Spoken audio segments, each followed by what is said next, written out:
Alright, well, today we start the fun part of the project. Fun.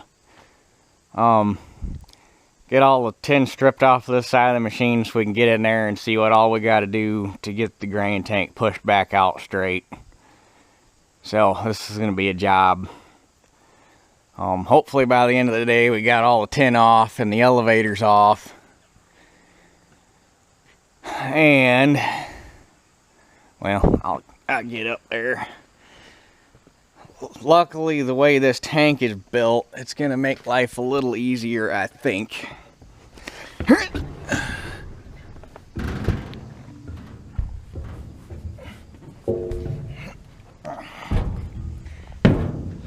So, oh, that's Bundy strapped down. The extensions are coming off the tank. These actually are not white extensions, they are aftermarket. And I'm not going to get rid of it, but I'm probably not putting it back on, at least for the time being, because around here, it's not really necessary at this point in time. My fields aren't big enough to warrant it, and we got the cart, so it's not, because with that hopper extension on here, I thought he said this thing would hold right around 210 bushel. 210, 225, something like that. It was an obnoxious number for the size of the combine. But anyway, the extension's got to come off, and then actually the top factory extensions on the hopper, so this piece and that piece, basically everything above this body line bolts on, so we can get that side plate off and straighten it on the ground and do some welding on it because it's torn where all the bolts are. And then all we have to contend with trying to push out is the lower part of the bin, which is going to be fun to say the least. It's got a lot of pucker in it. But anyway, yeah. Start with getting all the side panels off, get the extension off. Probably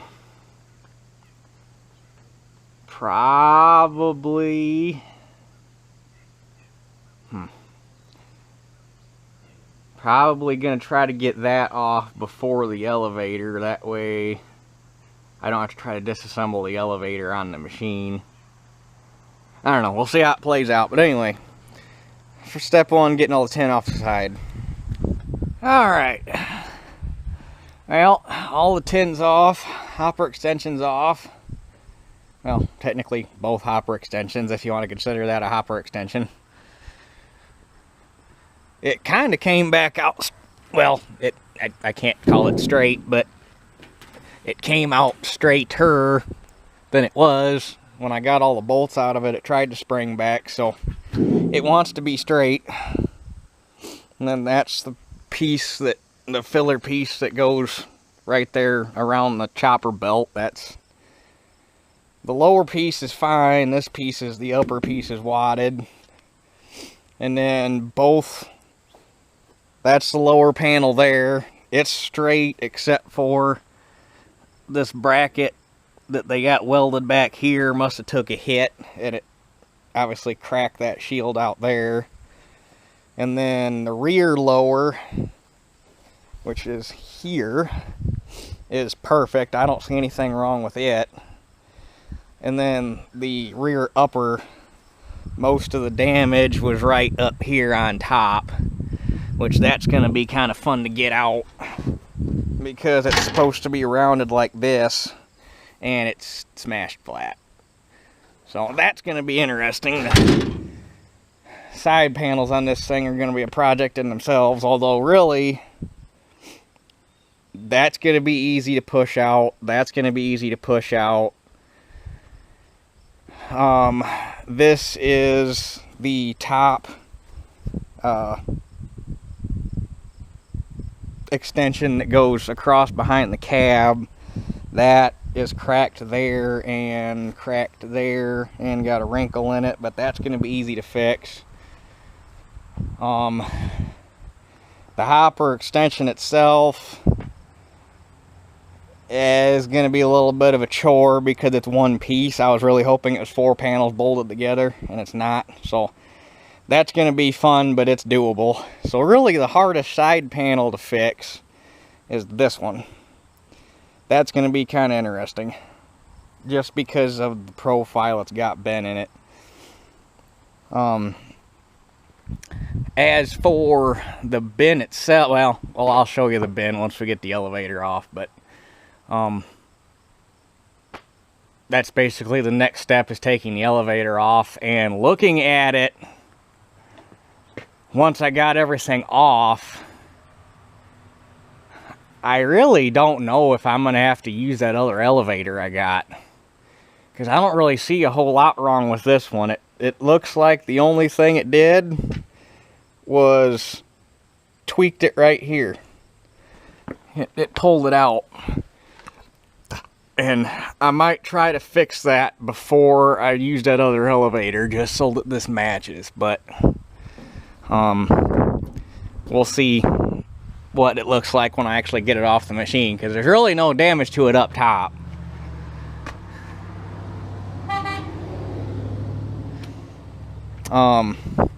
And I was a little relieved, because for the longest time I kept looking at this thing, and it's like, you look at it from back here, it's like, god damn, that tire's leaning like that. But it wouldn't make any sense, because if this thing went over and they bent the front axle, you would expect it to be pushed in on the bottom. Well, it's the tire straight up and down. It's the way the elevator's pushed in, giving you an optical illusion that the tire's bent like that. So that made me feel better once I got the side tin off and could sight it and actually realize what I was looking at. So yeah. But like I say, next step, get the elevator off, which shouldn't be much of a chore as long as that bearing comes off. If that bearing doesn't come off, I really don't want to torch that bearing off, because it's a brand new bearing. Actually, the bearing and flange is brand new down here, so if I could save it, that'll be nice. Well, anyway, nothing to do it but to do it.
She looks so sad. She looks like I just pulled her out of a junkyard and somebody's had her way with her. Aw. But looking at this elevator, I don't see any reason. You know, there's a doink right there. But other than that, I don't know. I'm still up in the air if I want to try to straighten it, or just bite the bullet and use the one I got. Because the only place that's really tweaked is right here, where that, whoops, where the auger tube meets the boot. And I can't tell if it's tweaked here. That just feels like a dent. I don't know. I'm gonna go look at my other, or look at that other elevator. don't remember anything wrong with it other than the fact that I would just have to gut this one and put all the shit from this one on that other one. Because I don't remember how much. I don't think he left the door on. I don't think it's got the handle. And all of the 45-degree gearbox, or it's not even gearbox, it's the 45-degree turn into the auger, all that's gone. And I don't think I got the top boot. I think he took that off. I think I just have from here down. So, but anyway, that's all. Even if I gotta gut it and swap parts over, that's easy. The interesting part's up here.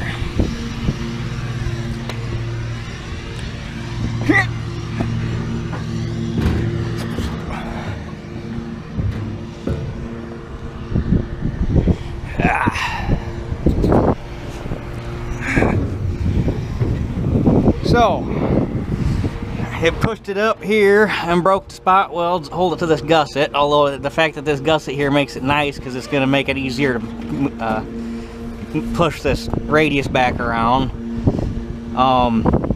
It's all kinked back in here. Luckily it didn't really hurt the back of the tank any. There's a slight pucker right here, but if you push this dent out, that should come out on its own, I would imagine. The front actually isn't that bad.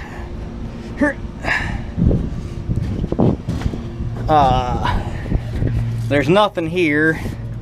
The front, most of it happened right here, right at the bottom. So that's going to be interesting. But the worst happened right here where the elevator runs up. It pushed hard enough, it busted this angle, which this isn't a big deal. I'll just take this thing and throw it out and make a brand new piece. It'd take me 5 minutes to cut that out and blow all the holes in it that it needs.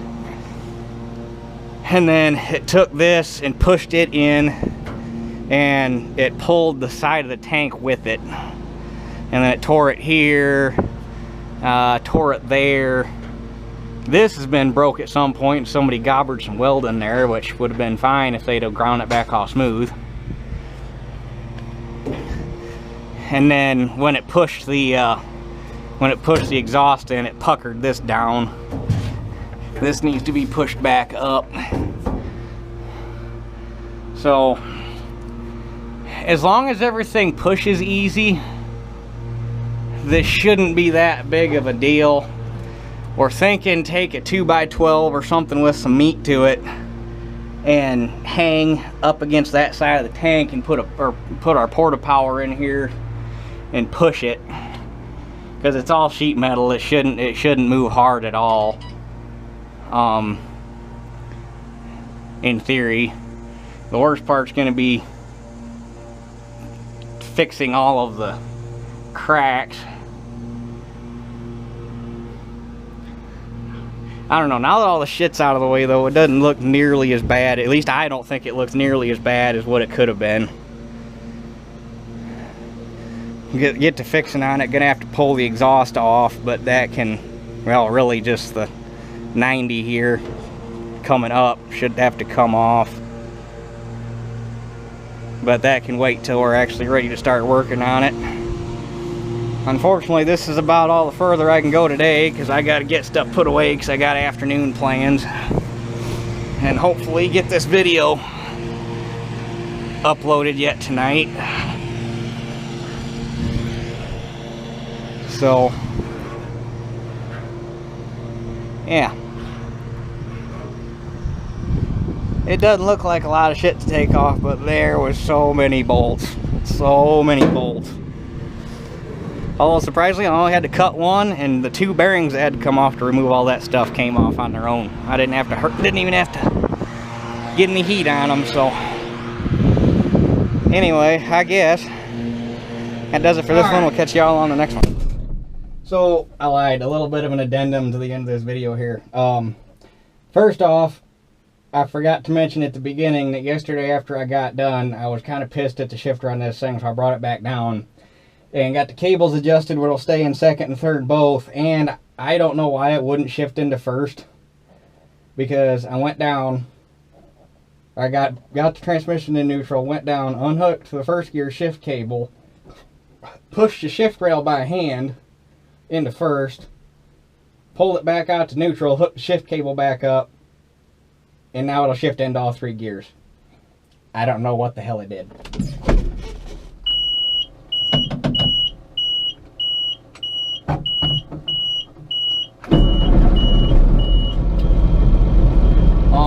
Secondly, something that I would been meaning to say on the other videos, but this one's a little shorter, so it's gonna work out better anyhow.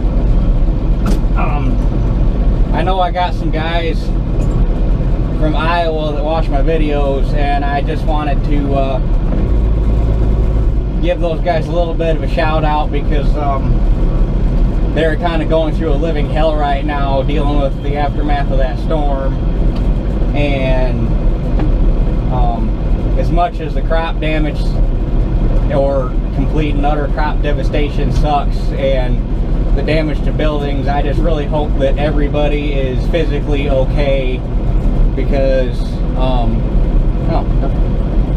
forgot some nuts and bolts on top of that air cleaner.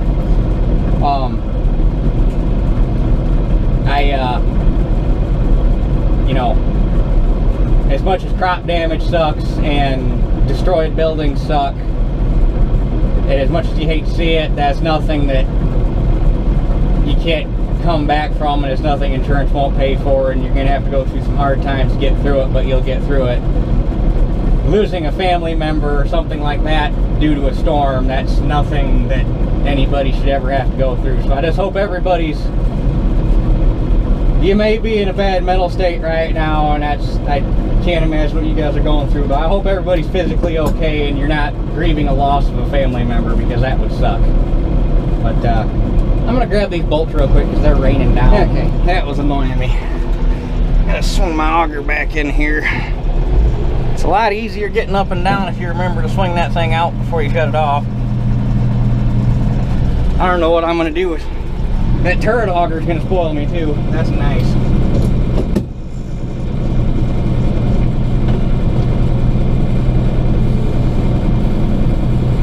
So yeah, all you guys out in Iowa, I feel for you. I just called and talked to the guy yesterday, had some questions, and I wanted to let him know that I finally started working on this thing. So the guy I bought this from, I called him, and sounds like they saw some damage, but luckily the worst of it missed them. He said they had crop damage and whatnot, but it's not all laying flat on the ground. He said they didn't really have any building damage to speak of, which was good to hear, because his farm is cool as hell. But Iowa just has a lot of cool old farms in general. The farm architecture out there is beautiful. If I could go out to Iowa, buy a farm, pick it up and move it here, I would in a heartbeat. I just can't do the Iowa hills. Holy shit. Some of that ground you guys farm, woof.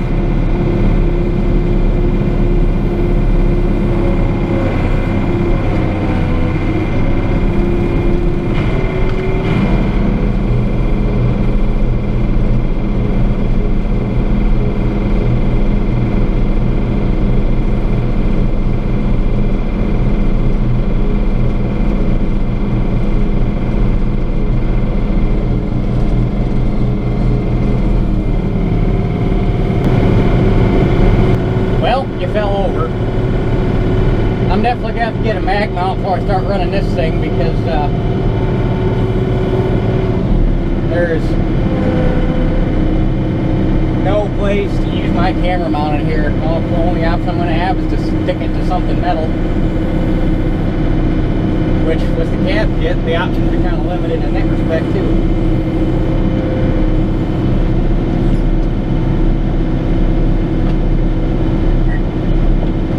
Come out of gear, sweetheart.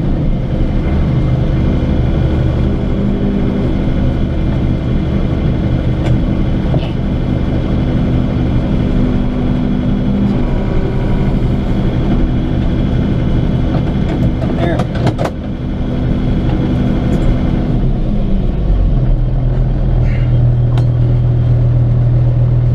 So anyway, I just wanted to get that out there. So for real this time, that's it for this one. We'll catch y'all on the next one.